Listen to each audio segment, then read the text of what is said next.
never been before. It's the first time. It's just, I'm so glad that he's opening our minds to the reality around us. The world's got a lot of problems at the moment. I think even the people who are taking news from the main media are aware of a lot of problems out there. And the real way that we can solve them is by opening up awareness. And things like this event are going to do that. A friend of mine died of having swine flu vaccine recently.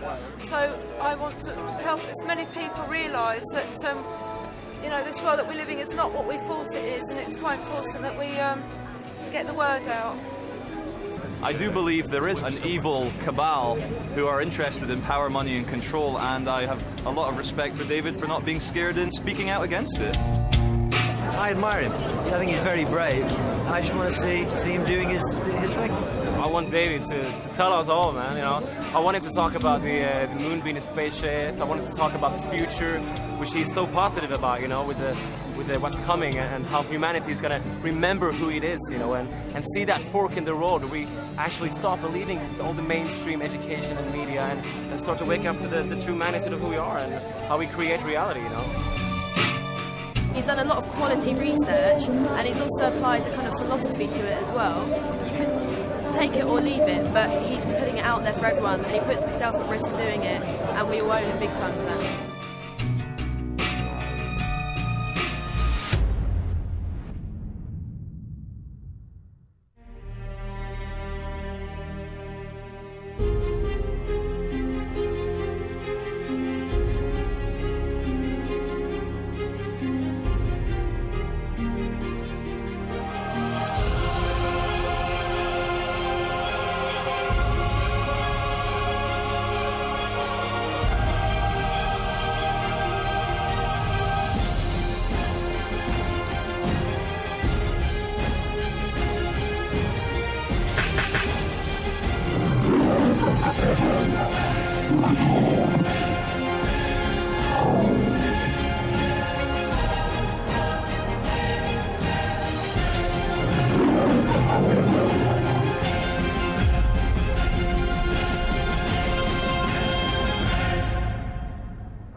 Ladies and gentlemen, David Icke.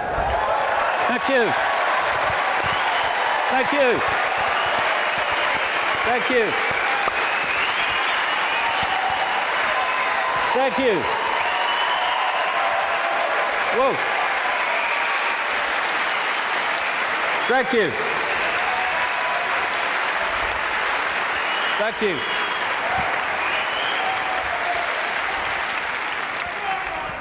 Good turnout then. Crikey. I remember talking to people in telephone boxes once and having room to walk around all those years ago. But amazing things have happened since.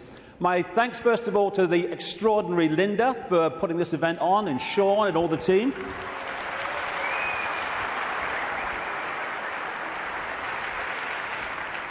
And my God, it's 20 years since my head blew off.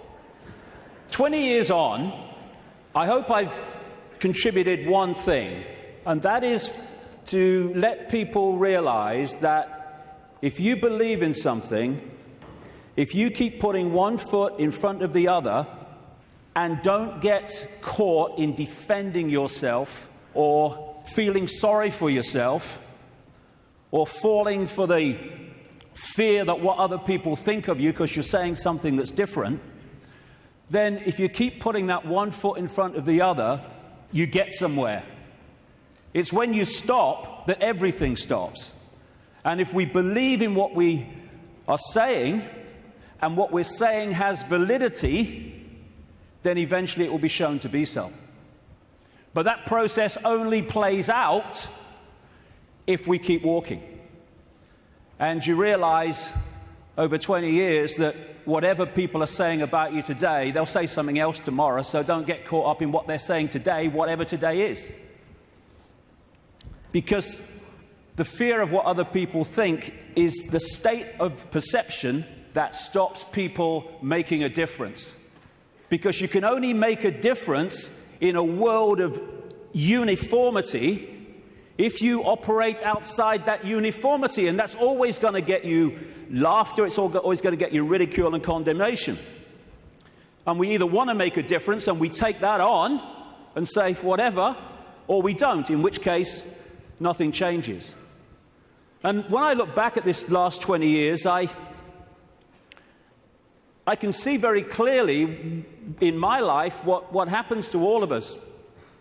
You come into the world, and then you go through a series of experiences, and they seem to be random. They don't seem to be connected. Well, this is happening now, and that's happening then, and this is happening today. But when you look back, you see how it's been a journey of connected, often fantastically synchronistic experiences that are leading us in a certain direction. If we choose to go. If we don't choose to go, then we just run on the spot, which is where most of humanity is because of the way the system is structured. So when I look at the different aspects of my life, I see the chain of events that's led to now. I mean, this was me when I came into the world. I was bloody happy to be here, I was. Mum, Earth's a shitty place and want to go home. And I felt like that as a kid, to be honest. But then my life unfolded, and I became a professional footballer. Have you seen them teeth? When I saw that bloody picture, I've seen them teeth. Last time I saw a set of teeth like that, it was winning the Grand National. But the football side of it, which just seemed to be, I want to be a footballer. Actually, because I ended up playing professional football with rheumatoid arthritis, not recommended, by the way, I had an iron will to keep going whatever. And my goodness me, that came in quite handy a few years later. Then I went into television. What a bloody poser, look at him. I don't know, you should curl my hair then, you know. And thank you. It's been a long time since anyone did that to me. In fact, that's the first time, I think. And what that did was show me the inside of the media, shite, and also gave me a public profile which was going to lead to something later that wouldn't be ignored, although at the time I wish it was being ignored. And then I went into politics, you can call Green Party politics, and I saw politics from the inside, how it's just a game, how it's irrelevant to human life, and how people who were fighting with each other in the public arena were doing anything but that behind the scenes. And then, bang, 1990. For a year before 1990, when I was still in the Green Party, I felt this presence around me. Even when I was in a room alone, or especially then, I felt this presence around me like I wasn't alone. And this went on for the best part, like I say, of a year. And it got more and more powerful, more and more tangible. Long story short, I tell the story in the books. I went by a series of synchronistic chances to see a psychic. Never seen one in my life before. And I just wanted to go along. I told her I wanted hands-on healing for my arthritis, which was true. But the real reason was, would she pick up what was around me? And I went for a couple of times, and it was hands-on healing, very nice. Betty Shine, nice lady. And then the third time, she starts giving me this stuff. Ooh, this is powerful, she says. I've got to close my eyes for this one. And in 1990, out came all this stuff. I'm presenting the snooker at the time. You know, I'm with the BBC still, and out came all this stuff. I was going to go out on a world stage. I was going to reveal great secrets. And basically, there was a shadow across the world that had to be lifted. There was a story that had to be told. And I was going to tell it, which, when I'm sitting with my bum on that little bench next to her in her healing room, sounded complete bloody craziness. But it's unfolded. And it's unfolded very quickly after that, where my life started to change. And I started to come across information that was pushing me in a certain direction. And then in the same year, or just after the same year, 1991, I went to Peru just on a whim, on intuition, and ended up having extraordinary experiences on a mound in Peru, just down from where that is. This is Siyustani, not far from a place called Puno in southern Peru. Over just out the shot there on this mound, when this energy was coming in the top of my head, and I was shaking like I was plugged in the mains for about the best part of an hour. And after that, everything changed. It was like a dam bursting in my head, and suddenly concepts, information, perceptions were pouring into my mind. And for about 3 months, if you'd have asked what planet I was on, I would definitely have had to check. And that 3 months was when all this unfolded, what I call my turquoise period. When it was like a computer where you push too many keys and it freezes and says, can't process this, thank you, I'm shutting down. And that's what happened to me basically in that 3 months. And then, after that time, everything morphed back. And people were coming up to me in the street after all the ridicule, they're saying, you're just like the bloke I used to know. I thought they said you got mad. Well, I may have looked like the bloke I used to know, but I wasn't. I was suddenly seeing the world in a completely different way, and I was asking the big questions. Who are we? Where are we? Why is the world as it is? And from that time, the puzzle pieces started to be handed to me in really synchronistic, amazingly synchronistic ways.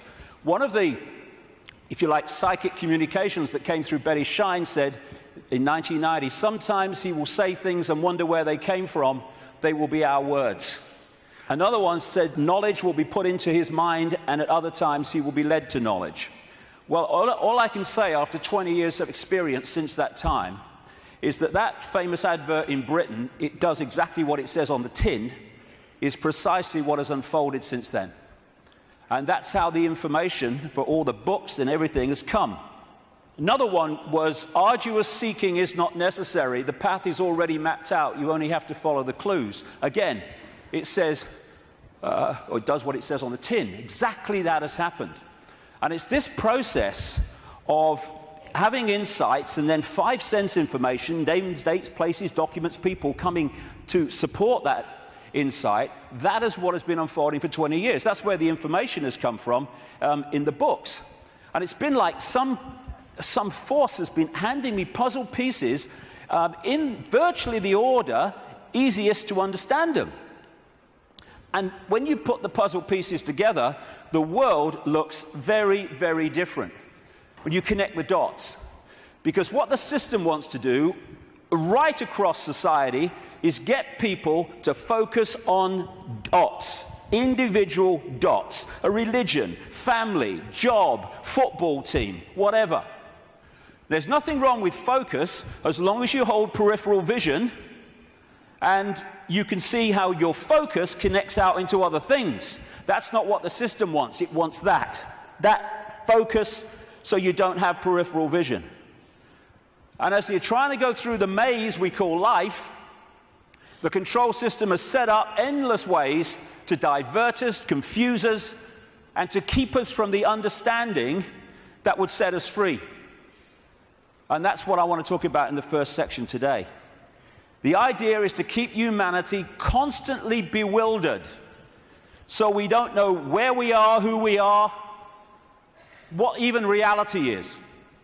But when you connect the dots, and so many of them, as we'll see today, have on the face of it no connection to some of the others, when you connect the dots, the light goes on, and suddenly the picture forms. And what I'm going to do today, I can't fill in endless detail to support what I'm saying. That's in the books. And that's what books are for. Because even in the long, long day that we've got today, and all the hours I'm going to be speaking, I need that time just to connect individual dots and show how they connect together. Because that will make the world we live in phenomenally different to the one that sold us from cradle to grave. The elephant in the living room appears when you connect the dots. When you connect enough, the elephant it's so blatant. But when the dots are unconnected, there's no elephant there because you can't see it. And that elephant in the living room is that there is a multi-level conspiracy, and it is multi-level, to enslave humanity in like a global concentration camp. The trick is to make sure the slaves don't realize they're slaves, so they don't do anything about their slavery. Although as this moves and moves towards its goal, that is becoming more obvious. When I first started on this journey 20 years ago, the first few years, all the information coming to me in, like I say, incredible synchronicity of meeting people, seeing documents, coming across information, having experiences. That first few years were about what I call the 5 sense level of this conspiracy. The banking scams, the police state, the Orwellian surveillance, the big pharmaceutical cartel, attack on the human body and the human immune system, engineered wars. And then after a few years, I started to move through the synchronicity, just following the clues as it said at the start. I came across this reptilian connection to the families that are running our reality. And then the most important part, from about 2003, 2002, when the synchronicity started taking me in to the nature of reality itself.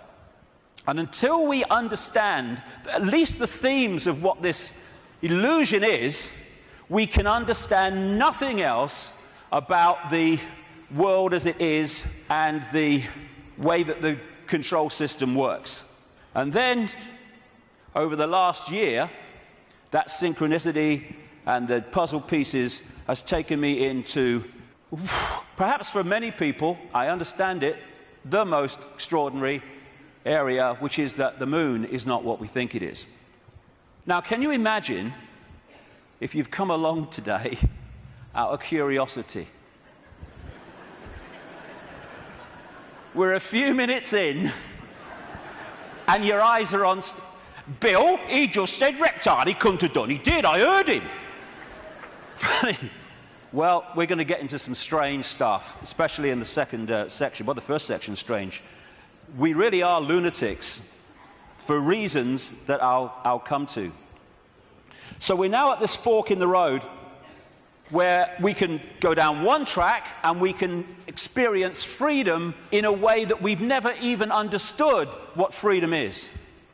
We go down the other one, the one that the control system wants, then we're heading for a Orwellian fascist global state. It's unfolding as I speak. That choice, that fork in the road, is to become conscious, because most of humanity isn't, because it's manipulated not to be, or the control system's route, which is just to become a clone, a computer terminal of a control system, a merciless control system. The choice is between this, not too far down the road if we allow it, and this.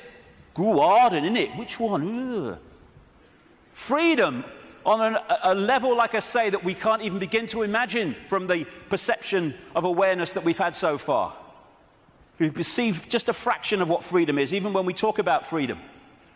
And we can break out of this. We can break out of this maze, this vibrational prison that we've been encased in. But to do that, as I said at the start, we have to stop doing what has put us in there. And that is conforming to the world that we are told the world is. Stop being in the herd. Stop being in the box, because there is another way.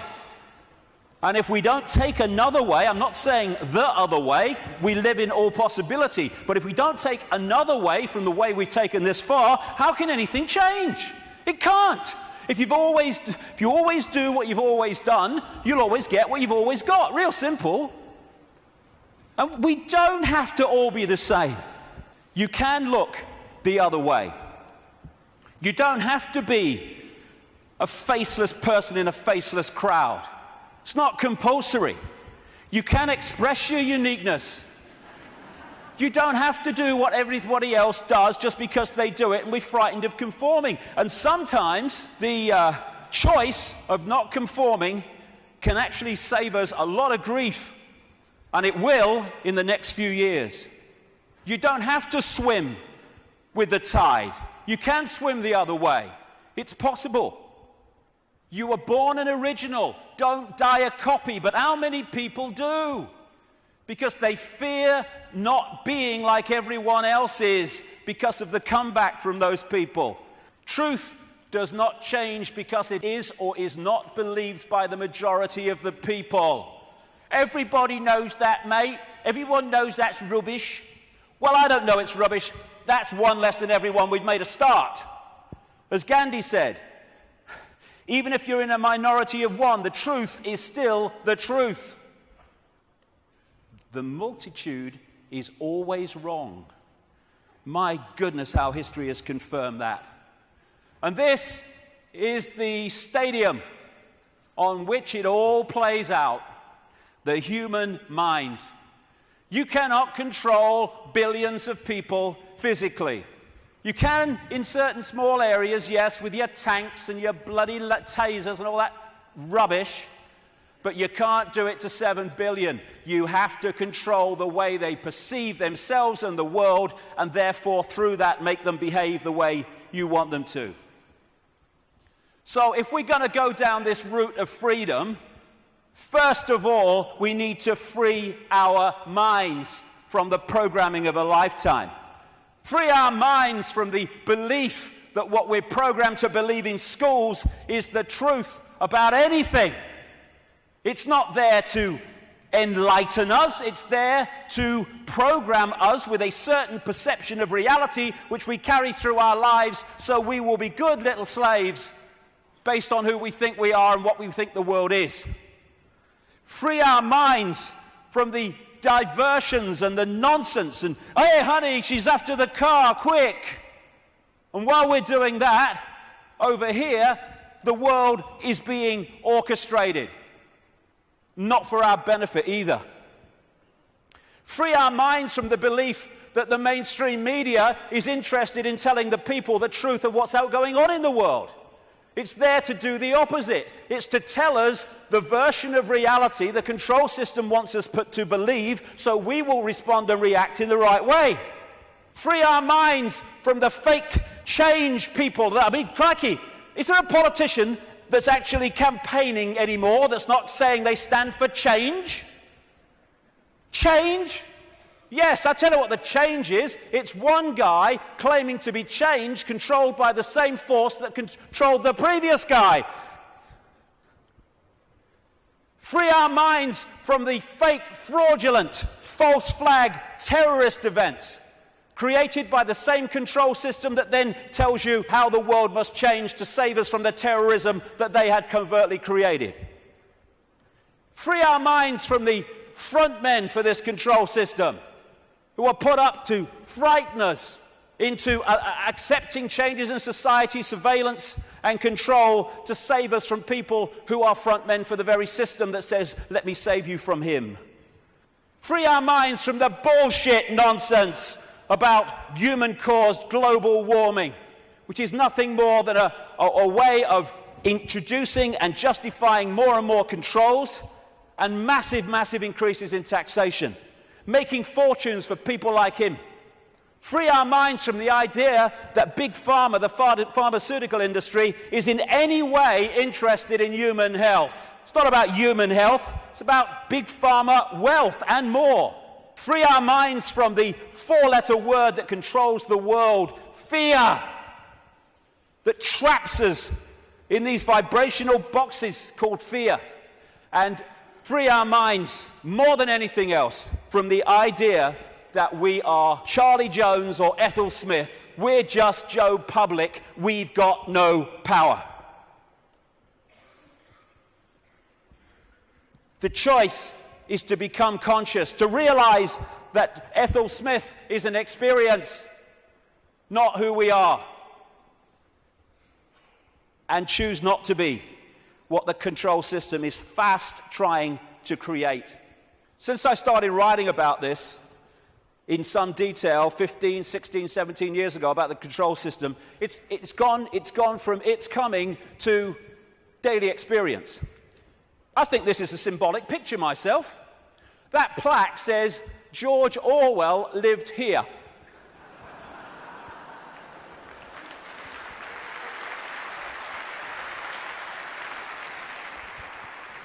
We've got peaceful demonstrations in America being scattered by excruciatingly painful sound technology. The microchip agenda's moving on. The sky's full of chemtrails and all the stuff that's in them. The food we are given to eat, if we choose to eat it, is full of chemical cocktails that are destabilizing our ability to think straight and be emotionally stable. And they're targeting the children more than anyone because they're the ones that are supposed to live most of their lives in this control system. They bloody won't, as I'll get to later, but they're trying. And yet so many people are still saying, well, it looks all right to me. Looks all right to me. To have your head in the sand, you have to be on your knees. The two go together. Ain't it great? Ain't it great to be free? So the idea is to enslave us while people think they're free. And this is a real important area that keeps us from focusing on this and acting on this. Wishful thinking. Wishful thinking that says, well, I don't want it to be true, so I'm going to kid myself it's not. And if I can do that, then I don't have to do anything. Here's an example of wishful thinking I came across. Wishful thinking that this threat will make any difference to their husband's drinking. That's wishful thinking. When I first saw that, I immediately ordered a large one, personally. But that's wishful thinking. I wish it were different. I wish things were different. Well, we all do, but they're not. They are as they are, and I find myself saying this all the time now. It is what it is. And if you accept what it is, you can change what it is. If you're in denial of it, you're not going to change it because you're kidding yourself it doesn't exist. This control system is coming in. It's coming in fast at the moment. And we have to get it from talking about it to doing something about it. And it's crept up on us step by step. While we're watching the game shows and celebrity world and sport and stuff. Nothing wrong with any of those things. But if you're there and you've not got the peripheral vision, they will keep you from seeing what's going on. And now the future is here. It's not sometime never. The future is here. And we've got to go from that to that pretty damn quick. And we can and we will. In many, many ways. As Martin Luther King said, the ultimate measure of a man is not where he stands in moments of comfort and convenience, but where he stands at times of challenge and controversy. And we are at a time of challenge and controversy, and we'll see what we're bloody made of, frankly. But the great news is, and I'm going to get into this big time in the last section, this is a time of fantastic awakening. Like I say, when I started on this journey consciously, anyway, 20 years ago, the number of people that were in any way interested in this information, whether it's the nature of reality or the control system and its agenda, was tiny, tiny, tiny. It was a lonely road. Not anymore. A phenomenal awakenings happening all over the world as people start to expand their minds and open their minds to another possibility, to another world, to another sense of self. And what comes with that awakening, indeed what triggers it in so many ways, is when we decide to ask the big questions. Because only then can we get the big answers. Like, who are we? Where are we? What is reality? And that's what I'm going to focus on in this first section, because unless we at least understand the themes of what reality is, we cannot possibly understand what's happening in the world and how the control system really works and how deep the rabbit hole goes. Establishment science, education, media, that's what it does. I mean, have you seen these politicians in Britain now? You got Clegg in the Liberal Party, Liberal Democrats. You've got Cameron in the Conservatives, you're going to probably have one of the Miliband's, maybe David Miliband, leader of the other major party, and they're all standing on the same sodding postage stamp, all three of them. Same background, same basic perception of the world and politics, and that's exactly the same with science, education, and media. They all stand on this same postage stamp, and anyone wants to step off it and explore in other areas, stop him! Stop him! Ridicule, condemnation, stop his funding. And people say, well, if what you're saying is true, science would tell us. Yeah, okay. Like the media would tell us, right? Yeah, okay. What the control system doesn't want us to know is that this reality, in terms of its physicality, the one we think we're experiencing now, is an illusion. There is no physicality. There is no out there. Everything I'm looking at now out there is going on in here. I'll come to how that works. It is so simple. As the great American comedian Bill Hicks said, great man. All matter is merely energy condensed to a slow vibration. We're all one consciousness experiencing itself subjectively. There's no such thing as death. Life is only a dream, and we are the imagination of ourselves. And that's the control system's bottom line, manipulating our imagination of self. You can trick the brain into seeing things that aren't there. These are pictures of paintings, etc., on the flat surface, the flat road, the flat pavement. And yet you can trick the brain into reading them as three-dimensional. That's on a flat pavement. So's that. Is that a woman's face, or is it a flower and a butterfly? Very easy to trick the brain to decode reality in a certain way. For instance, is this a man and a hand, or is it a Mexican, a woman, a bush, and a dog? Depends how you decode it. And the control system, en masse, is manipulating 24/7 the way that we decode reality. So we decode it in line with what suits the control system. As Einstein said, reality is an illusion, albeit a persistent one. And the reason it's persistent is because we live in a virtual reality universe. A fantastically expanded, advanced version of a gigantic computer game. And the analogies go one after the other. Today, it's much easier to talk about reality because technology is starting to mirror the very reality that we're experiencing. It's getting closer and closer to real, and the projection is that not too long from now, they will have computer games which you could hardly tell the difference between that and this. We're having training simulations and flying simulations. They're in some hospitals using virtual reality images to show patients when their burns are being treated, and they show them very, very pictures, very, very cold images, and the brain decodes that and cools the skin down. And when you look at these advanced virtual reality technologies, what are they doing? They're just hijacking the way the five senses work anyway. They're using the eyes, they're using through these gloves, the sense of touch and all the rest of it, and they are feeding information, digital information, to the brain and tricking it to believe that something's going on which is not. And that's how the control system works. And we have what I call the body computer, the biological body computer. Biological, by that I mean it has the ability not just to react to data, but to assess that data and make decisions on it, which is what the immune system is doing all now as we speak. I'm not standing here, you're not sitting there saying, okay, problem with the right leg, go down there a bit on the left. No, it's just doing it because it's thinking. It's a biological computer system. By the way, this image here was taken the split second that someone told this guy that Barack Obama had won the Nobel Peace Prize. That's how I reacted anyway.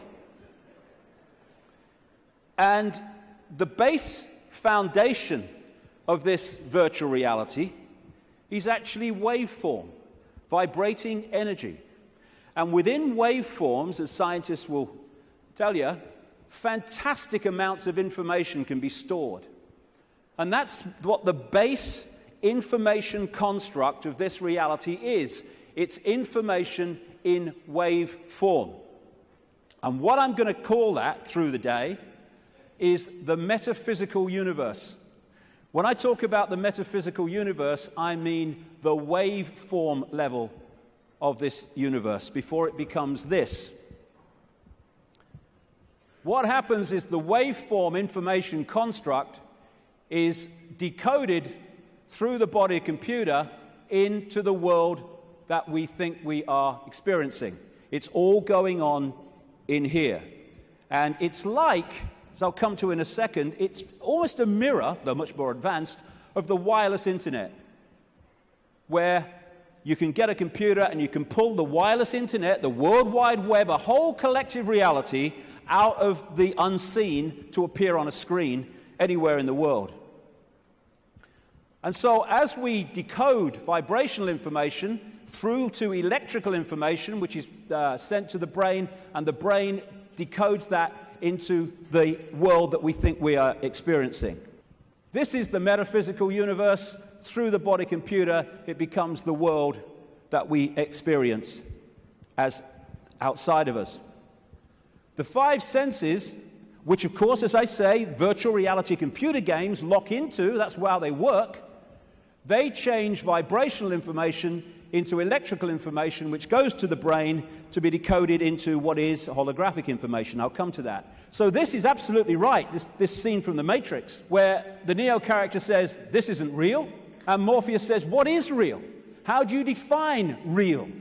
If you're talking about what you can feel, what you can smell, taste, and see, then real is simply electrical signals interpreted by your brain.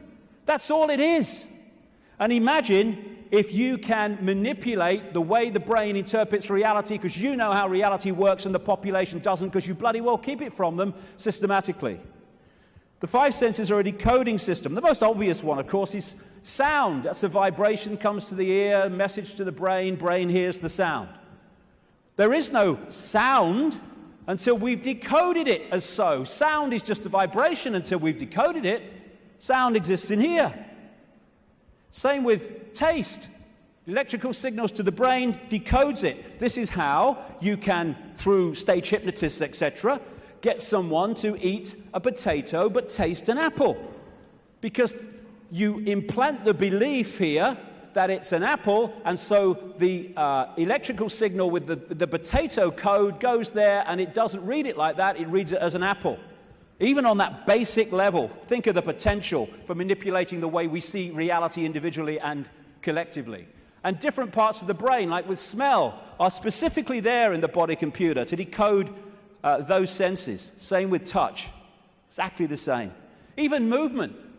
There is no movement until we've decoded that movement. There are conditions of the brain, which some people have, where they don't decode movement. So often they don't even see it. They'll see a car in the distance, the next thing, whoa, it's gone. Nothing in the middle. They see someone pouring a cup of tea, and all they see is a static arc of tea. It's all an illusion. It's a computer game. A very, very sophisticated one. I love that. Crikey, talk about having a laugh. Hey, Ethel, come and see who's in the telly. Don't you mean on the telly? No. Stage hypnotists are playing with this system all the time, like I say. And there are some other hypnotists I made earlier. These don't know they're hypnotists, most of them anyway. But that's what they're doing. They are all the time giving us a sense of reality, a belief in what is real. And if the brain takes on that belief system, it then starts reading reality in line with that belief, and it becomes a self-fulfilling reality. So we live in the equivalent, as I'll keep saying, a very, very advanced equivalent of the holographic internet, the World Wide Web. If you say to people, tell me about the internet, they say, yeah, well, it's graphics and websites and words and colors and the pictures. Yes, it is. But the only place that exists in that form, the internet, is on the screen. Everywhere else, it's electrical circuits, etc., etc. You say, tell me about television. They'll say, well, it's moving pictures on a screen. Yes, it is. But the only place that television exists in that form is on the screen. Everywhere else, it's electrical circuits and, in some cases still, many cases still, broadcast frequencies. And we live in what I call the cosmic internet, where information in the energy around us, I'll come to where it comes from in a minute, is then pulled out of the unseen. Just as these guys sitting out in the open, no wires, no connections, they are pulling the unseen out onto the computer screen.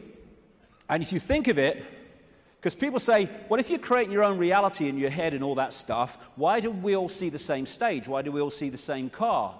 Well, when you log on the internet in South Africa or Australia or London or America or anywhere, apart from places like China, you log on to the very same collective reality as everywhere else, everywhere in the world. You might choose to go to this website, and if you go to this website, the guy in South Africa could go to the same website that you're on and see the same thing, because it's a collective reality. What happens is that we then decide, do we like this website? What do we think of it? Do I want to go there or do I want to go there?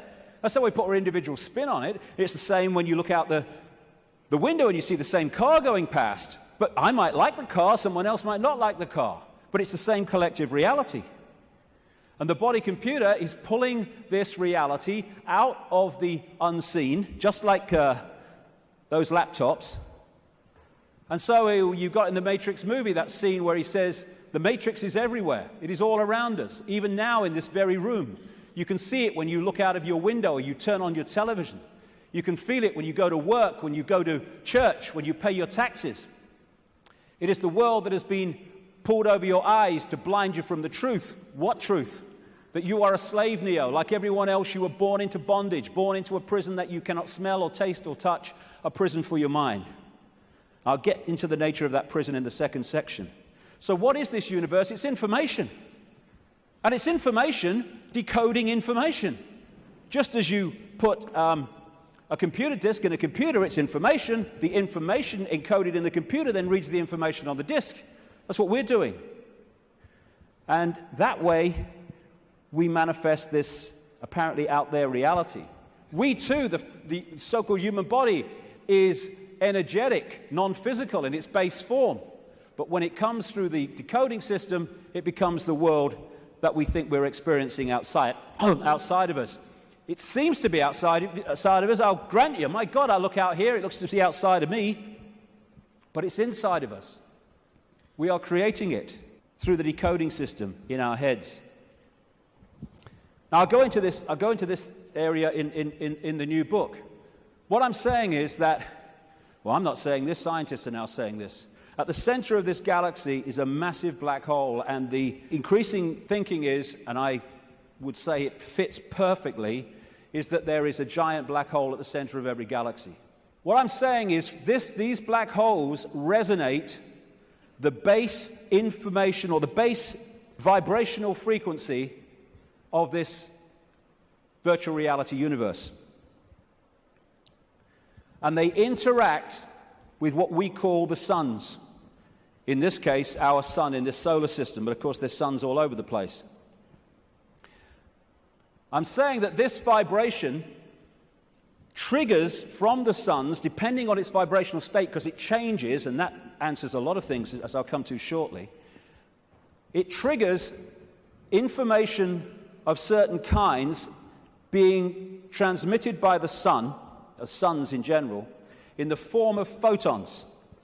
Photons are the base unit of what we call light and other forms of electromagnetic radiation. They carry information.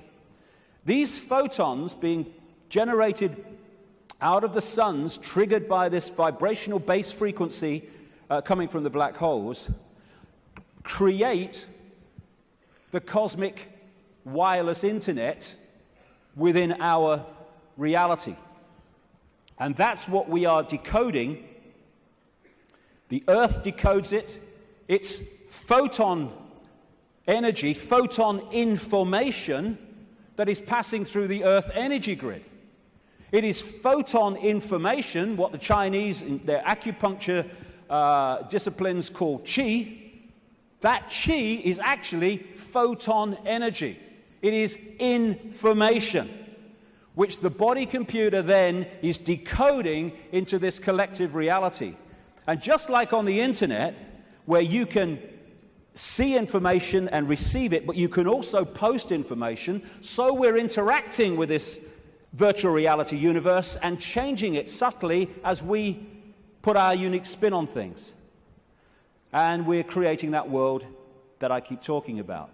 Now, some scientists over the years have postulated that this physical world only exists when it's observed.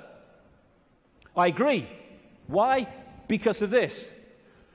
When you put a computer disk into a computer, it does not read all the information on the disk at the same time. It reads that part that it is observing, whatever that laser's hitting at the time. All the other stuff is still in information form. It's not been transferred to the screen as pictures, etc. And we do the same. When we observe, decode, then we bring it into this reality. But without that, this is just the base vibrational metaphysical universe, which is the basis of all of it. Then no light gets in the brain. So how do we see light? How can I look at that light and see it? No light ever gets in the brain because the brain's decoding information into that light. So when you see things like in the Matrix movies, those lines like, there is no spoon. It is not the spoon that bends, it is only yourself. Exactly. Because the only place the spoon exists in physical form is in here. And you bend it by bending the way you decode reality. Miracles are simply overcoming the programming of what's possible and not possible. You know, we are, of course, programmed to believe that when you walk through fire, you get burned. And if you walk through fire or hot coals with that belief, that decoding state, you'll burn your bloody feet. But as so many people have shown, if you can go into another state of consciousness and override that, you can walk across hot coals and not feel a thing. Why? Because an illusion cannot burn an illusion unless you believe it can. There are no miracles. There's just understanding how to manifest all possibility. And that understanding comes from the fact that we acknowledge, we understand that we are consciousness. Disembodied, no-form awareness, having an experience. Like a Central American shaman said, we are perceivers, we are awareness, we are not objects, we have no solidity. We, or rather our reason, forget this, and thus we entrap the totality of ourselves in a vicious circle from which we rarely emerge in our lifetime. And that vicious circle is what the control system wants to keep us in, because then we're controllable. We understand who we really are, what we really are. It's impossible to control by a bunch of control freaks. The body is the way our awareness experiences this reality. If I want to interact with this reality, which is a frequency range, I have to have an outer shell, we all do, that vibrates within this frequency range, because our consciousness is vibrating much too quickly. It's like Radio 1 trying to make connection to Radio 2. They're on different wavelengths, never going to happen. So we take on this outer projection we call a body, and therefore I can pick this up and interact with this reality. What the control system wants us to do is to believe that that projection, that vehicle to experience this reality is who we are, because then we go from, I am all that is, has been, and ever will be, I'm Charlie Smith, I'm Ethel Jones, I've got no power. It's the whole bottom line of it.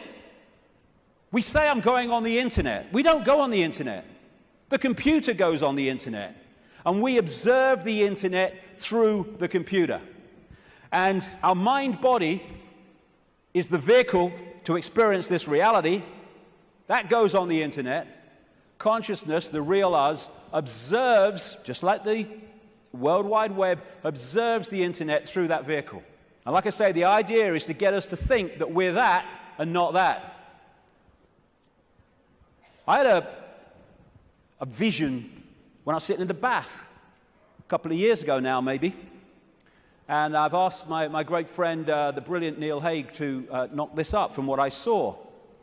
I'm sitting in my bath, and I saw billowing energy, yellow, kind of white-yellow energy. And I took that immediately to be consciousness. Then an eye appeared in the energy, the consciousness, and then a telescope appeared. At the end of the telescope was this reality, the Earth, the solar system, whatever. And the last movement was for the telescope to morph into a human body. And that was so profound in the sense of that's how it works. And because of the limitations of this focus, we see ourselves, if we don't stay in contact with that, in very limited terms. Death is just putting the telescope down. Well, I've had enough of that. Earth's a shitty place. Hello, all right, I'm back. You never went away.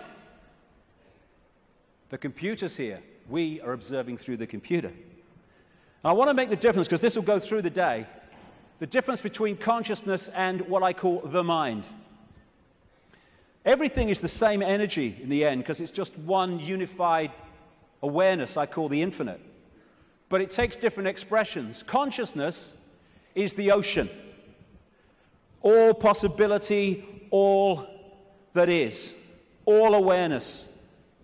And the mind is like a frozen, denser expression of that, and therefore has great, great limitations in terms of awareness and perception compared with that.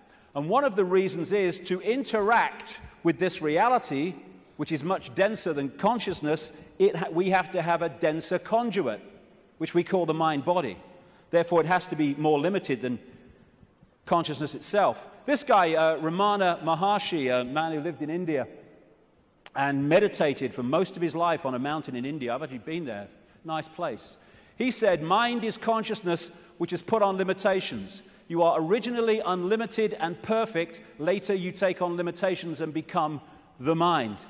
Or as Einstein put it, a human being is a part of the whole called by us universe, a part limited in time and space. He experiences himself, his thoughts, his feeling, as something separated from the rest, a kind of optical delusion of his consciousness. And that optical delusion comes from looking through the lens, the telescope. And what it does, and I keep saying the control system is structured exactly to do this, it puts us in a false identity. One that doesn't think all possibility, it thinks limitation. I can't, that's not possible. And if you want to control people en masse, you want them in that mode. I'm not David Icke. David Icke's my experience. It's a name for the experience I'm having at the moment. I am all consciousness, all awareness. All that is, has been, and ever will be, and so is everyone else in this room, everyone else in all the realities of this infinite world that we live in. We are all possibility, and that's our base state. I don't care who you are, what you've done in your life, what regrets you have, how successful you've been. Your base state is all possibility. And I've only taken psychoactive drugs once, well, 1.5 times. The main one was in Peru when I took something called ayahuasca in 2003. And for 5 hours, I had this voice, as loud as mine is now, took female form, talking to me about the illusory nature of reality. And when I came back out to Britain, it happened in the Brazilian rainforest, I started following up names, dates, places type information, what I was told. And it was extraordinarily accurate. It's amazing that mainstream science has sussed most of this, but doesn't realize it as, because all the disciplines don't talk to each other. When you connect the dots, you realize they've already established that this is an illusion. But that doesn't go down well because it's too close to the truth. And how I experienced that state beyond this world, beyond vibration, was as stillness and silence. And that's what all possibility is, the stillness and the silence. There was a great line that voice said to me when it was explaining the nature of reality. It said, if it vibrates, it's illusion. If it vibrates, it's illusion, because our core level is stillness and silence. I experienced that. Amazing feeling. There are no negative emotions, there's no fear, there's no worry about not making the rent and all this stuff. They've all gone in that realm. And people think of nothing. All that is, has been, whatever can be. That's all potential, all knowing. And everywhere and nowhere. People think that's a paradox. You can't be everywhere and nowhere, but you can in all possibility. In all possibility, everything is possible. So everywhere is nowhere. Nowhere is everywhere. Everything and nothing. Again, not a paradox. All possibility is everything and nothing. And as I was saying, we think of nothing as nothing's there. There is nothing. But within the nothing, within the silence, is everything. Within the silence, for instance, is all possibility. And then when I start talking, I have pulled one possibility out of all possibility, which is manifest as vibration, my voice. And then I stop. It goes back into all possibility. We don't think that this building is defined by the nothing. We think it's defined by the something. But the something is only there, and this building is only in its form because of the no thing, apparently no thing, in between what we perceive as the something. The silence this is why when people are in silence, they go somewhere else.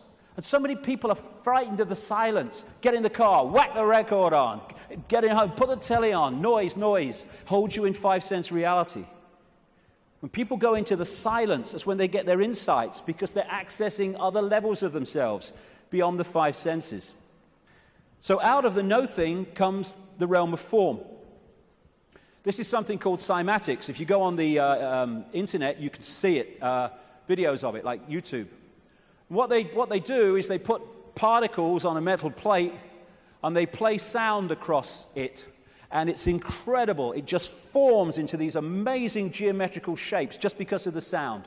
And when the sound stops, boom, it all goes back to all over the place. And then the sound changes and another form comes in. And these worlds of form, frequencies, vibrating frequencies, are created in this way, out of all possibility. And there are endless, infinite realms with different so-called laws of physics, different challenges, different experiences, all vibrating at different speeds and therefore able to share the same space.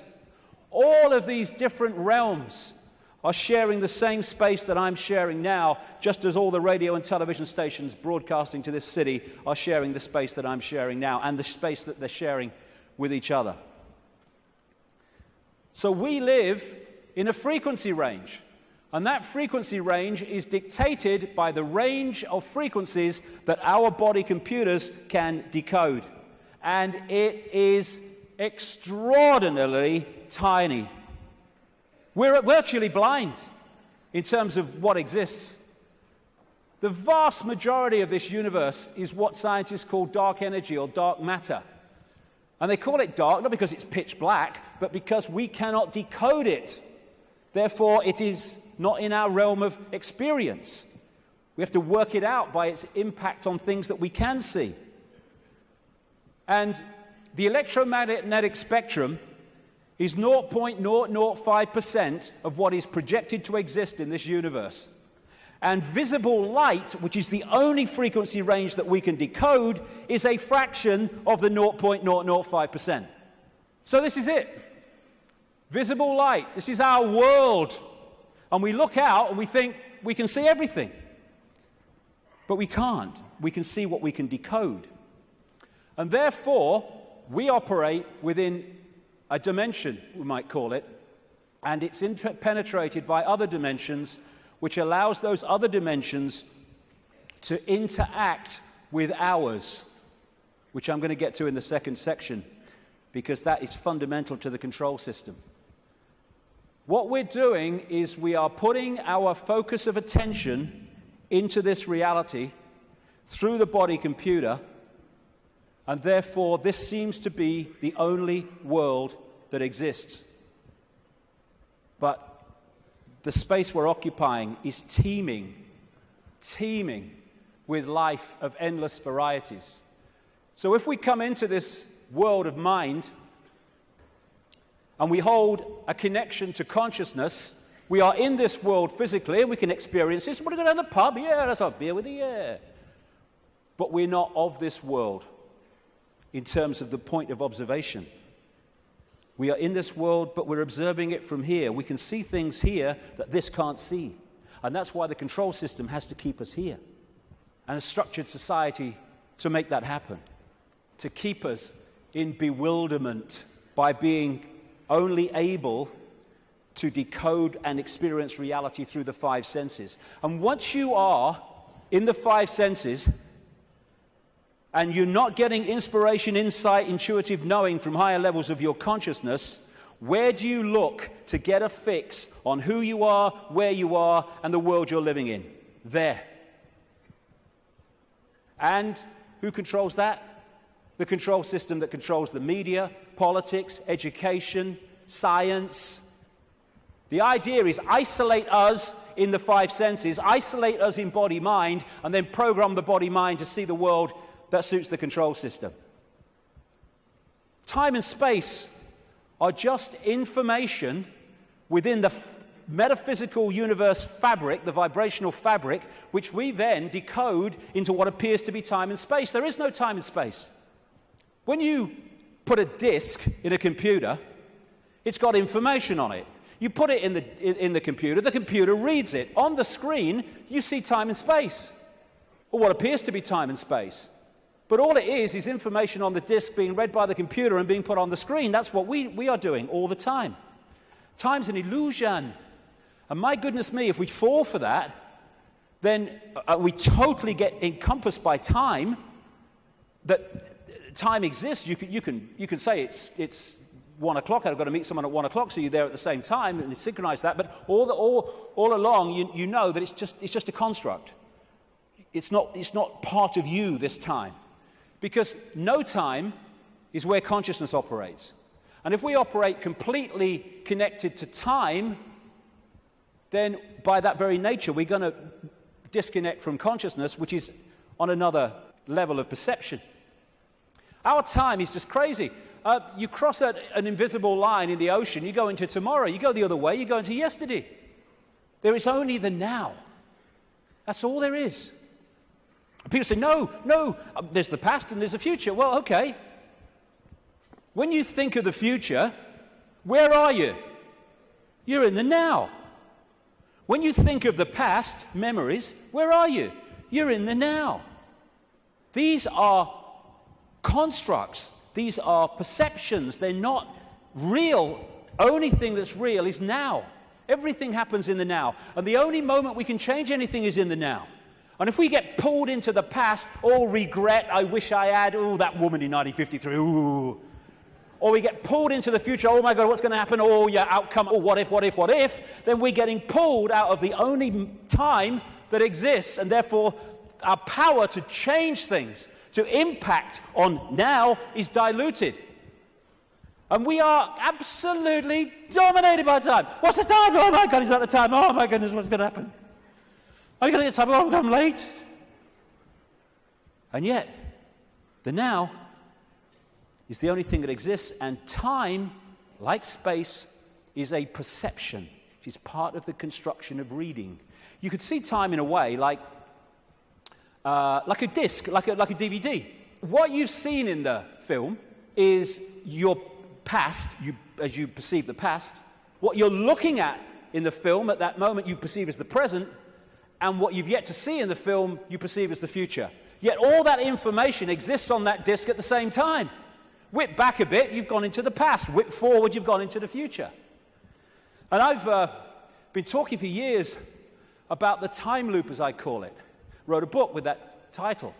And it's not really a loop, but it does can express itself like that in the play-out world of so-called physical reality. And we go round and round and round, and it comes back to the start. And we think we're going forward, but because we're only in it for a certain section, we think we're going forward. If we stayed with it, it will come basically back to the start. It's like a place of experience, and depending on what we wish to experience, depends on what part of the loop that we decide to experience. Because, as I said earlier, this vibration, and by the way, this vibration coming out of the black holes vibrates in the now. It doesn't move through time. It carries the encoded information that we decode as time, but it vibrates in the now. But it doesn't vibrate just the same forever. It goes through a cycle, a vibrational cycle, changes. And as it changes, it elicits different information from the suns, which we then decode. And as we do so, the world moves on, experience moves on through different epochs. You look at the ancients around the world, and they invariably see time as secular. You have, of course, the famous yugas in Indian belief, Hindu belief, where the world goes through different cycles. You have a golden age when everything is expansive and everything's fully integrated and connected. And then you have other yugas which are suppressed, and you have control, and you do not have the expansive awareness that you had before. It's a different kind of experience. And so as this vibration changes, it takes this reality through a cycle and then comes back again. This is where all these yugas come in. And what happens is the left half of the brain particularly decodes this information, which is vibrating in the now. It decodes it into a sequence. It's what some brain scientists call the left brain a serial processor. And it's this sequence that it puts the information in that appears to be the passage of time from past to future. The quicker it decodes it, the quicker time seems to move, the slower it decodes it, the reverse. This is why, as Einstein said, if you're in the company of a beautiful woman, time can pass very quickly, but if you're in a dentist chair, it can pass very slowly, because your brain is decoding reality in a different way, putting it into a sequence in a different way. And so the time loop is actually just the decoding of this changing vibration, changing information. And again, if you can hold connection to out there, you can be in the world and not of it. If you're not, you're literally caught in the loop, and that's where most people have been for a very long time. Now, as I say, the body is a biological computer, and I'll get through this part pretty quickly because I've been through this before in talks and stuff, but it's very important to keep connecting the dots. So, the body computer is our vehicle to experience this virtual reality, consciousness to experience it. It's like, you want to go to experience another planet, you need an outer shell. As I said earlier, we need an outer shell vibrating within the frequency of this reality. And this is what makes racism so ludicrous, so insane, such a confirmation of ignorance. Because it's just a vehicle to experience this reality. And racism is the final confirmation that you are caught in five-sense reality and have not a clue of the nature of what we all are, racist and non-racist, and that is consciousness. Humans, we think we're humans. We're human. Humans are like a software program. We're not human. We're experiencing being a human. We are consciousness having that experience. As this article in the San Francisco Chronicle said, DNA is a universal software code. From bacteria to humans, the basic instructions for life are written with the same language. And there are four codes, A, C, G, and T, or in my case, G and T, G and T, G and T. I like that one. It's in my DNA. And how these codes are in relation to each other decides if the outer shell is a human, a mouse, a virus, anything. And it very much connects into those green codes on the computer screens in the Matrix movies. And the body computer, biological computer, has the ability to think and assess for itself, ticks every box when you go through it. The reason they're now talking about connecting the brain to desktop computers is because they are connecting two computers. One far more, infinitely more advanced, yes, but two computers. That's how it's possible. When the computer won't work, won't turn on, won't process, we say the computer's dead. You drop a computer from a top floor, it will smash and it will be dead. You drop a human computer, it will smash and be dead. Because that's all that happens at death. The computer dies. We don't bloody die. There is no death. We're consciousness, infinite consciousness. The computer goes into sleep mode just to tick over. We go into sleep mode just to tick over.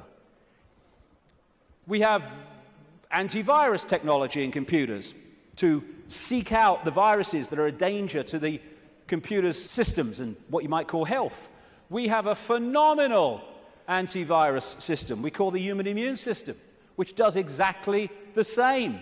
And when you have a virus system and a new virus comes up, they have to update it because it can't work out how to stop it, because it's not been programmed to. This is updated by reacting and then integrating that so that the next time that comes, it can deal with it. This is an enhanced photograph taken at the Necker Hospital in Paris when they put tracer dye into the acupuncture points and then photographed it.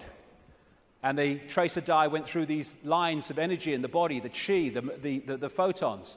And when you look at it, it's just like a motherboard. And interestingly, when this chi is passing around too slowly or too quickly, the body is ill in some way. And what acupuncture is about is using the needles and other techniques to balance out that flow of energy. And what happens when the information is passing around a desktop computer in less than optimal speed? You say, my bloody computer's slow today, and often it's slow because it has a virus. The brain is the central processing unit of the computer, which in a desktop is a microchip. It's the main processor of information.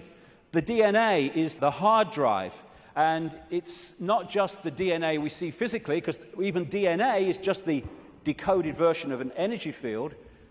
We have an energy counterpart, which we call the human aura. What we call cultures. I'm this culture. I'm a black South African. I'm a Hindu or whatever. These are different sub-softwares of the human software. This guy, William Sheridan, was in a New York hospital waiting for a heart transplant, and he joined an art therapy course. He was about as good as I am, and I'm a terrible, terrible artist. And this is what he was drawing. After his heart transplant, suddenly he went back on the art therapy course and started drawing much more sophisticated pictures. As a result of agreeing to promote organ donation, he managed to meet the donor's mother. He asked her the obvious question, did your son have an interest in art? And she said he wanted art materials rather than toys from the age of 18 months. He was crazy about art. And there have been many studies, some of them very extensive over the years, that have shown the incredible connection between people who've received hearts, lungs, and other organs from people and then taken on either and or their character traits or their abilities. Because what are they doing? They're downloading information from one computer to another. That's how it gets passed across. Credo Mutwa, the great Zulu shaman in South Africa, told me that in the days when they used to eat people in Africa, one of the golden rules was that you must heat the person to a certain temperature, otherwise if you eat them, you become them. Same principle. We are led to believe that what identifies us with the body and what identifies us with the body being us is whether we're a man or a woman. Again, being a man or a woman is not what we are, it's the experience we're having. How can we be a man and a woman, or how can that be what we are, when you can change from a man to a woman through chemical intervention? It's changing the nature of the computer through chemical intervention. Freaky the chicken, who was in the papers a few years ago, started out life as a hen, laying eggs, then had a massive, for some reason, explosion of testosterone, and became a cockerel. Started chasing the chickens, the hens, and crowing at dawn. Grew a comb. How can male or female be what we are when that can happen? It's an experience for consciousness which is neither male or female because it's all possibility. This is from the BBC website. Scientists have been able to take control of flies' brains to make females behave just like males.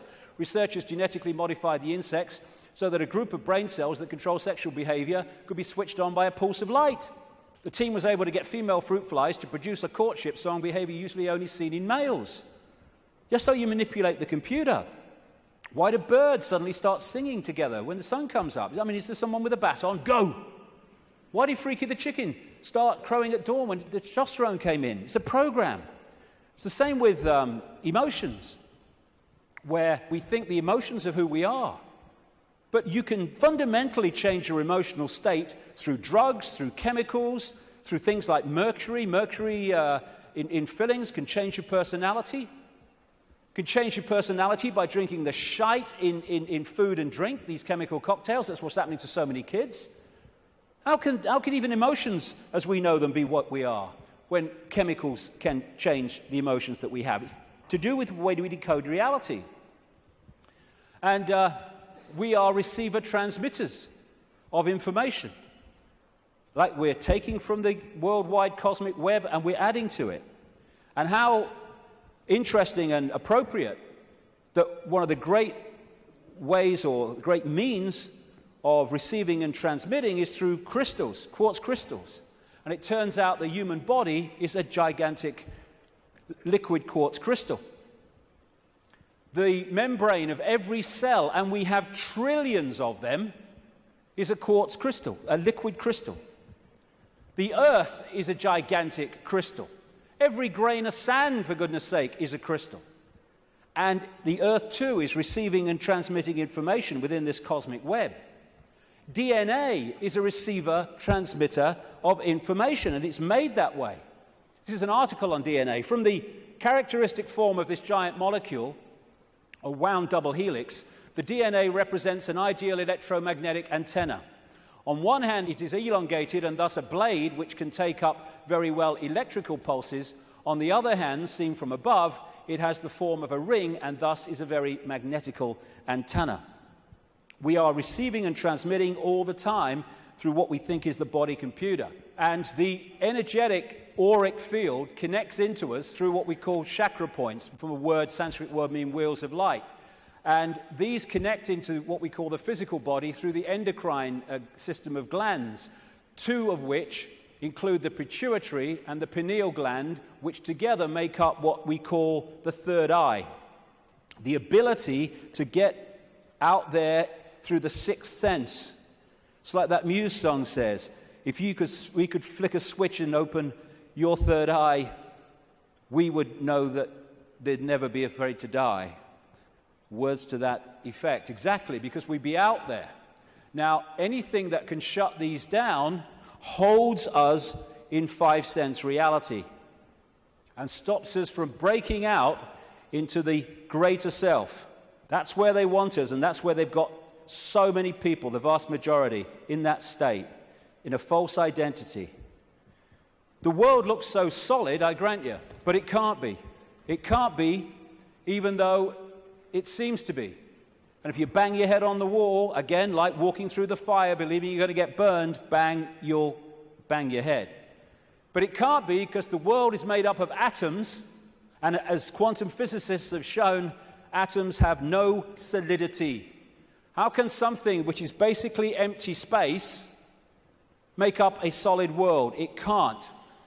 The reason it appears to is because the information in the waveform metaphysical universe is decoded through into apparent solidity. Again, it's just the way we decode reality that gives it form. We take information from a disk, we put it on the screen, it seems to have time-space solidity. But it doesn't. It's just information being read, and that's exactly what's happening to us. The reason it appears solid and it appears three-dimensional is because we live in a holographic world. We see holograms, you can buy them in the shops, where they appear to be three-dimensional, but actually they're not. It's just the illusion of the way they're made. And how they make them is they have a laser, part of it goes across the object they want to photograph, another part goes directly onto a photographic plate, and then the part that's passed across the object goes onto that plate, and they collide. Those two parts of the laser collide, and they create, here we go, a waveform. We call it in holographics an interference pattern.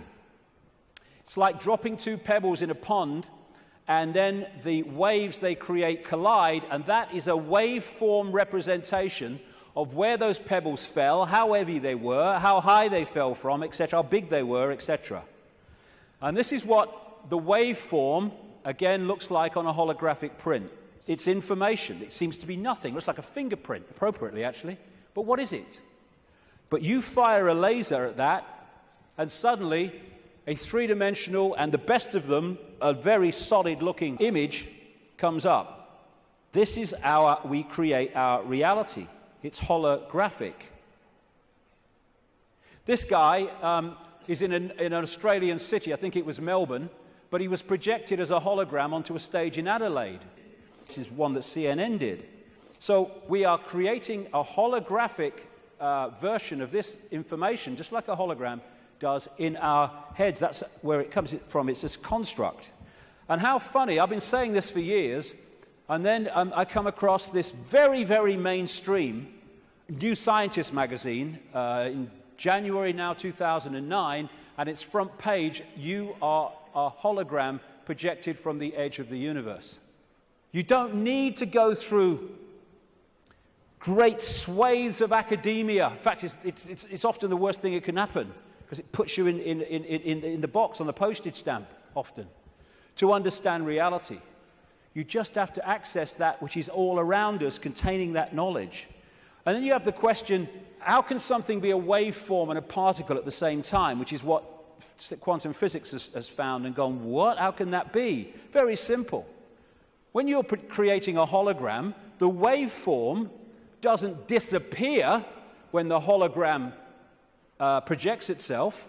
They both exist at the same time, the information construct and the decoded holographic form. The particle and the waveform exist at the same time. It's so bloody simple. People think it's so complex. One of the great things about a hologram is that every part of the hologram is a smaller version of the whole. So if you cut a holographic print into four and put a laser onto the four pieces, you don't get a quarter-size version of the whole picture, or quarter-size part of the whole picture. You get a quarter-size version of the entire picture. And because of that, this is why these things happen. This is why reflexologists can find points on the hand and the feet and elsewhere that relate to different organs and parts of the body. This is how acupuncture can do it, and reflexology with the points on the ear. Do something here, it affects the heart. Do something here, it affects the liver. Because it's a hologram, and it must be like that, because every part of the hologram is a smaller part of the whole. Holographic blood, this book by an American physician called Harvey Biggleton, I went to see. He has found holographic images in the blood. And I looked through one of his really powerful microscopes, and as he increased it, my blood went from blood as you would perceive it to quartz crystal when you got it to the most powerful level. That's what we are, crystals. So because we live in a holographic reality where everything is a smaller version of the whole, that's where we get the theme of as above, so below. That's why the human energy field is mirrored by the Earth energy field. Because we are a smaller part of the Earth hologram, and the Earth hologram is a smaller part of the greater hologram. And on one level, this reality is digital. And they're creating now, and this is extremely relevant to what I've been saying, they're creating now digital holograms that operate in a slightly different way to the holograms we've had before. And some of these digital holograms, that's one, are being used at promotions to sell products and stuff. And people are frightened to walk through the hologram because it looks so solid. And that's what this is, digital holograms. Digital holograms is the reality that we're experiencing in what I call the play-out world. And this is why numerology works. Numerology can predict things, and it can make things happen because it is working on this digital level of reality. Computers work on binary systems of on-off electrical charges, just symbolized as 1 and 0. They're now starting to develop trinary computers with a third number. And the human brain works how? On binary and trinary on-off, etc. electrical charges. And of course the A, C, G, and T codes of the DNA all connect into this. So while in the Matrix movies we saw the projection of beyond the physical world, it was a digital world, so is ours. That's exactly what it is. And like I say, scientists are not sussing any of this stuff in terms of the mainstream because they focus on their own discipline, their own individual dot, and they don't connect the dots, and therefore they can't see the picture. I watched a program the other day. It was a mainstream science program, and it asked the question for at least an hour. I think it was an hour. What's the biggest number? And they were going to these bloody numbers that went on and on and on and on, disappearing up there, trying to work it out. Well, I'll tell you the biggest number. That's the biggest number. Infinity. There is no biggest number. There is only all possibility. And numbers are the digital level of this reality. And because of that, numbers represent vibrational states. As a result of that, you can manipulate reality through numbers and numerology, because you're manipulating that level of the decoded construct. So what does all this mean? We live a false identity. We think we're humans when we're consciousness. We're multi-leveled awareness, not just the body, consciousness.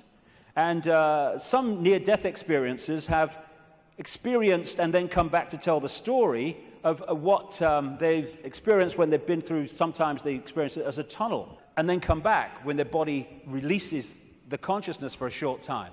And this is one that encapsulates all of it.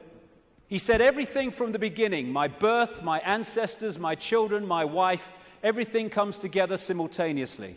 I saw everything about me and about everyone who was around me. I saw everything they were thinking now, what they thought then, what was happening before, what was happening now. There is no time. There is no sequence of events, no such thing as limitation of distance, of period, of time, of place. I could be anywhere I wanted to be simultaneously. This body computer is what gives us the delusion of all those things. And I'll just finish on this bit.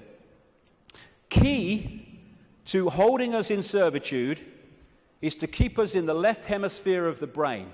We have two, the right brain, the left brain, and we have a bridge called the corpus callosum, which bridges the two and should pass information between the two.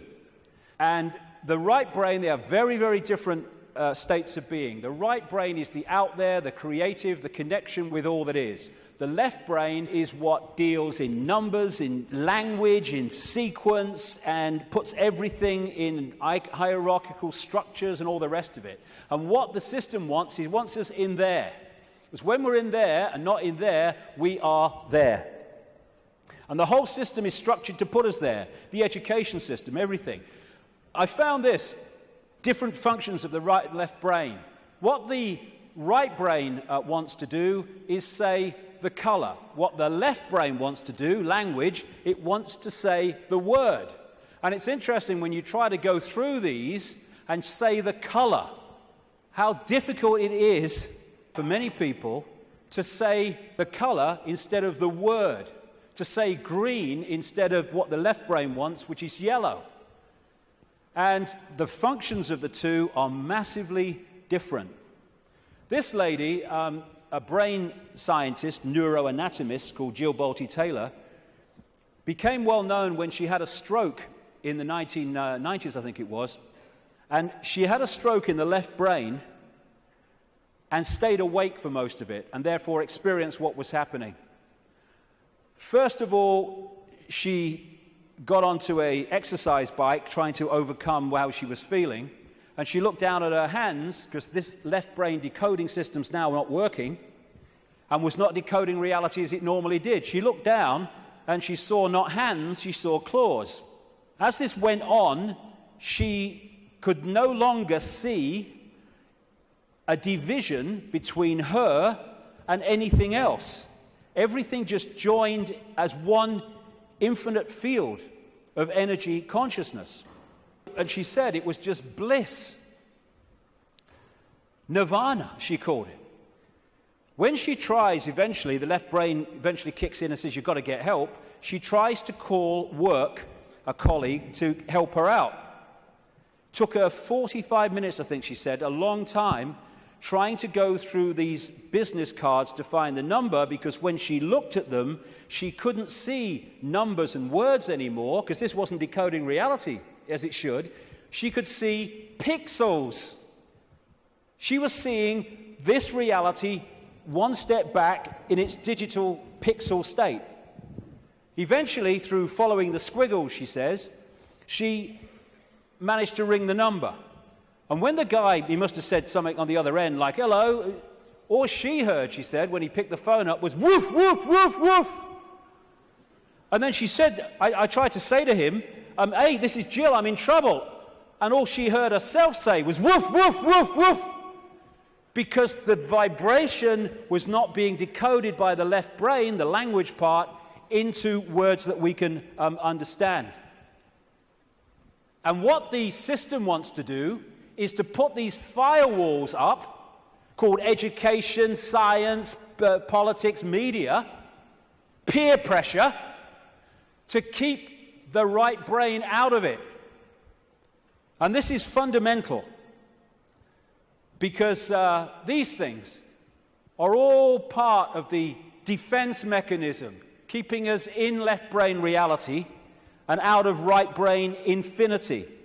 Now, some people, they call them autistic savants, like this man, Stephen Wiltshire. They access the right brain potential in ways that other people don't. And this is why they're capable of fantastic achievements. This guy, Stephen Wiltshire, was taken up in a helicopter over London by the BBC for half an hour with nothing except his eyes, and then came down and drew London from the air with incredible accuracy. Why? Because he was accessing that infinite potential that left brain people, most of people in the world, don't. This guy, Daniel Tammet, another autistic savant, has again achieved incredible things, because he was challenged once to learn Icelandic in a week, and it's an incredibly difficult language to learn. I mean, none of the media were using on their news reading, were using the real name of that volcano in Iceland, were they? Because they could bloody pronounce it.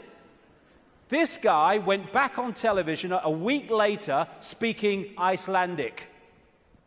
And his Icelandic teacher said, he's not human. Yes, he is. It's the human that we once were and will be again. When this suppression of our potential and our infinite possibility is brought to an end, and this shite stops.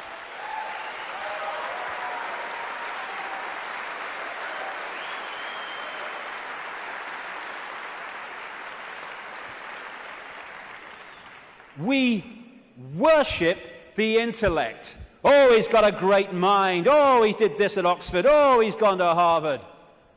Mind is such a low level of awareness. It's supposed to be a vehicle for experiencing this reality, a servant of consciousness. It's become our master. It's become something to worship, and that's the isolated intellect. That's the isolated intellect. And so we reach a point. This fork in the road is, are we going to be consciousness or mind? Are we going to be all that is or little me? It's not really free your mind, it's free yourself from mind. That's why society is structured to completely engross us and swamp us in things to occupy our mind. Open your mind. Become all that is. Infinite love is the only truth. Everything else is illusion. What is infinite love? All possibility. Infinite possibility. Choice between the head, thinking, intellect, and the heart, knowing, wider consciousness. Then we start to access this wider information and see the world from a completely different level. We then start to access, once we get out of mind, all these other realities that are there to be accessed and perceived and to glean insight and information from, that have been denied by being encloseted and enclosed in mind. As William Blake said, if the doors of perception were cleansed, everything would appear to man as it is, infinite. The control system's game is not to have that cleanse happen. René Descartes, the French mathematician and philosopher, defining who we are, said, "I think, therefore I am." I would update that on the body-computer level and say, "I compute, therefore I am." But beyond that, in the realms of consciousness, it is simply, "I am, therefore I am." I am all that is, has been, and ever will be. And this multi-leveled conspiracy is there to keep that knowledge from us, to hold us in little me mental states, so a tiny few can control billions. Without this knowledge, we cannot understand the conspiracy and how it works. And the question is, who's behind it? See, they're hiding already. Who's behind it? And that's what we'll get to in the next section, which will start in 10 minutes. Thank you very much. Thank you.